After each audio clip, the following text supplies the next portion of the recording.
Hello, I want to welcome you back at Economic of Things YouTube channel. You should hit the subscription button, like and share my videos so that we can all learn about the matters to do with economy and financial analysis. Today, I want us to talk a little about economic matters. And we all know that globally, the world has been experiencing some economic shocks since I think January 2019. Of course, for Kenya, we have been experiencing this since the first coronavirus case was reported. That was on March 2020. And now, people have been asking me, what is the difference between economic recession and economic depressions? What is the difference between laissez-faire and the free market economy? And in this video, I'll be able to explain these things in detail. And we will also be able to learn some few things on what probably the government can do in this period of economic recovery so that it can create more jobs. It can be able to sort issues such as unemployment, especially this period when people experience some job losses and businesses went down. And in that regard, now, I would wish to state that some of the things that the government should have already done during the corona period was actually cutting taxes.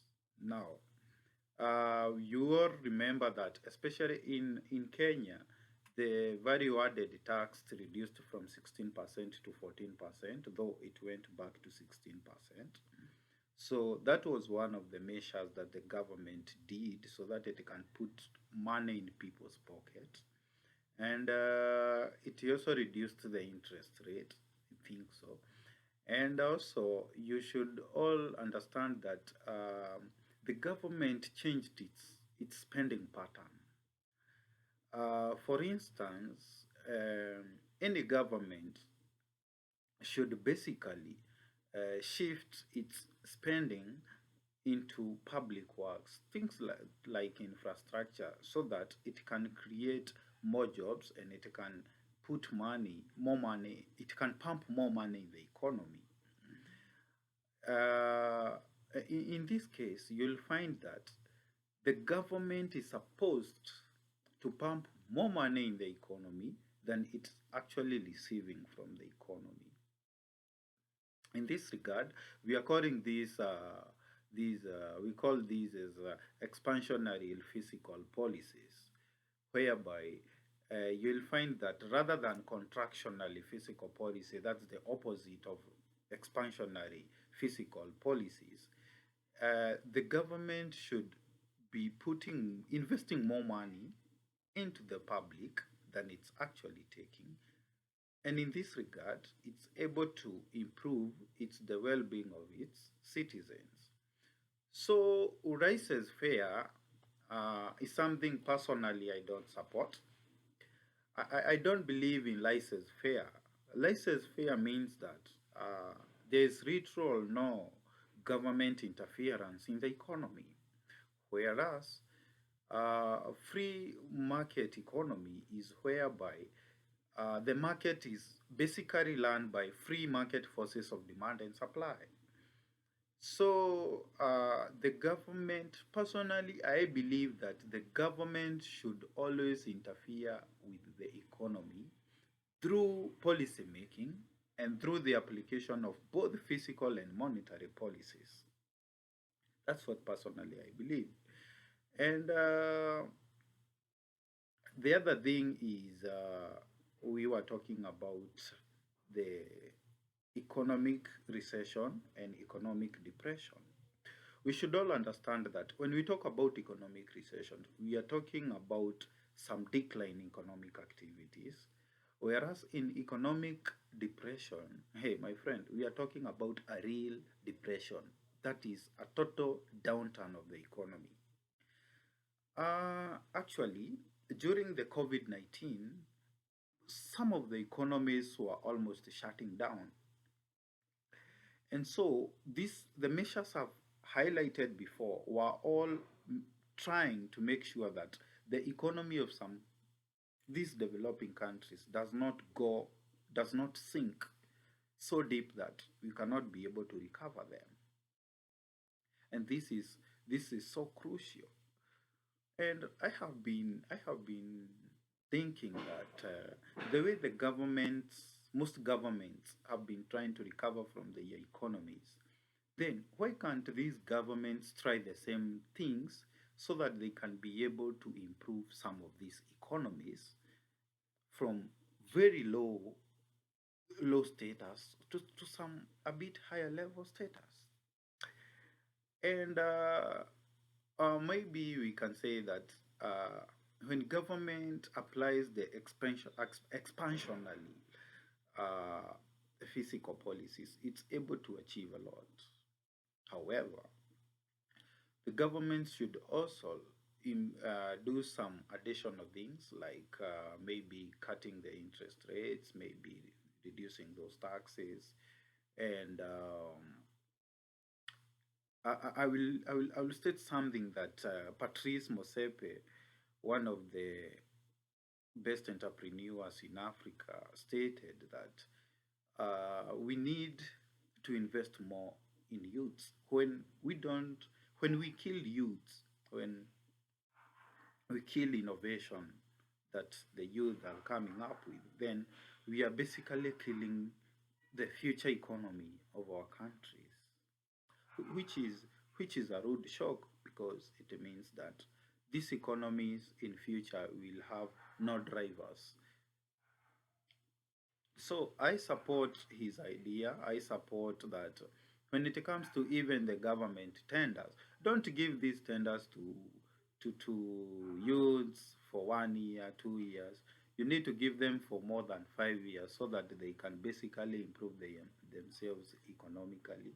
You and I have been basically been I would say that I have been shocked by the trend that our government is taking, especially here when it is running after companies because of taxes and all those things, so that they can try to increase their tax base.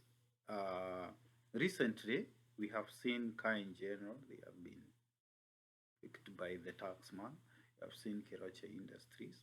We are basically killing the innovation of the local manufacturers, local people, local business people, which is killing our economy.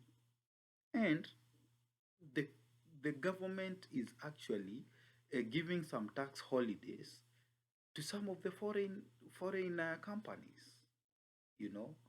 So we are literally killing the local manufacturing. And this is something I've been talking about, that look around your house. Look around your house. 99% of everything in your house is basically imported. If it's not imported from China, it's imported from USA, it's imported from UK. The only thing we can say that is not imported is maybe some furnitures that are made some woods, and even these woods are imported, I don't know, from DRC Congo or Zambia. And uh, I make it a joke that probably in so many households, the only thing that is not imported is only the household owner. He is the only person who is made in Kenya or made in Africa. And we are killing local industries, thus creating a very bad perspective, a very wrong direction to our economy. This is something that every government should look at too. We should improve and motivate our local manufacturers. We should be able to motivate young people who are focusing on manufacturing innovations that look at manufacturing things locally, or rather producing things locally. Okay, This is my submission, and I hope in future some of my friends who are vying for members of parliament, we will be able to push some motions in parliament so that we can have tax holidays and tax subsidies for people who are generally innovative and encouraging local manufacturing. Okay, that's my idea for today. See you next time. And actually, I'm so thankful for anybody who have supported me in voting for my project on PVC Extruder, which is basically a very fundamental project. It's a challenge that is with that I'm doing with Total Energy. The challenge involves local manufacturing of electrical materials, and it will ensure that we employ women, we protect our environment, and we prevent the negative, or rather the adverse climate change that might affect the generations and the generations yet to be born. You all know that this world is not only the root and the stem of our existence, but it's the root and the stem and the tree itself and the fruit that will depend by our future generations. I always say that despite being an economist, I also believe in